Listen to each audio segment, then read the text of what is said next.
కానీ last time మీరు హైదరాబాద్లో ఒక హోమం చేయించడానికి వచ్చారు.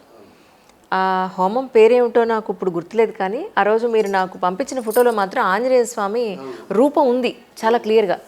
అంటే నేను ఊహిస్తున్నానా లేకపోతే మేము ఊహించలేదు అది. మంట అలా వెడుతున్నప్పుడు దాన్ని మనమే అనవసరంగా ఒక ఇల్యూజన్లో ఉంటున్నామా, నిజంగానే ఆంజనేయ స్వామి అలా వస్తాడా అనేది ఆ ఫోటో చూపించిన వాళ్ళందరూ వ్యక్తపరిచిన డౌట్స్ అనుకోండి, ఒక మాట చెప్పాలంటే. సో అలాంటి వాళ్ళు మీరు ఏం చెప్తారు? ఇదేంటంటే ఆ రోజున వాళ్ళ అబ్బాయి ఉపనయనం, అవును, అనసూయ కొడుకు ఉపనయనం.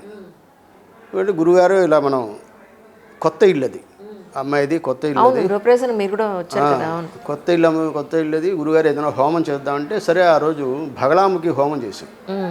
భగలాముఖి హోమం చేసి చివరిలో సుందరాకాండ పారాయణ ఏదో చేయించారు.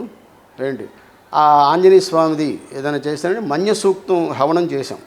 మన్య సూక్త హవనం చేస్తున్నాం. వీళ్ళు కూడా అమ్మాయి వచ్చి గురుగారు అమ్మవారిది గారిని ఏదైనా మంచి పేరు పెట్టండి ఆంజనేయ స్వామిది కానీ నాకు బాగా అంది అమ్మాయి. ఓ పని చేద్దామమ్మా, ఏంటి ఆంజనేయ స్వామిది శ్రీరాముడిది రెండు కలిపి పెడదాం ఏంటి ఏంటి అని చెప్పి ఒక పేరు నిర్ణయించాం, ఆంజనేయ స్వామి పేరు. వెంటనే అయిపోయిన తర్వాత వాడు ఫోటోలు తీస్తున్నాడు, ఒక కుర్రాడు కెమెరామెన్ ఫోటోలు తీస్తున్నాడు. ఫోటోలు తీస్తుంటే వాడు చూసి గురూజీ ఈ ఫోటోలు చూడండి అని ఇస్తాడు. చూస్తే అలా ఆంజనేయ స్వామి వచ్చేసాడు. సరే అనసూయ చూపించా, అనసూయ నీ కోరిక నెరవేరింది, స్వామివారు వచ్చారులే అన్న. అమ్మాయి ఏడ్చేసింది చాలా.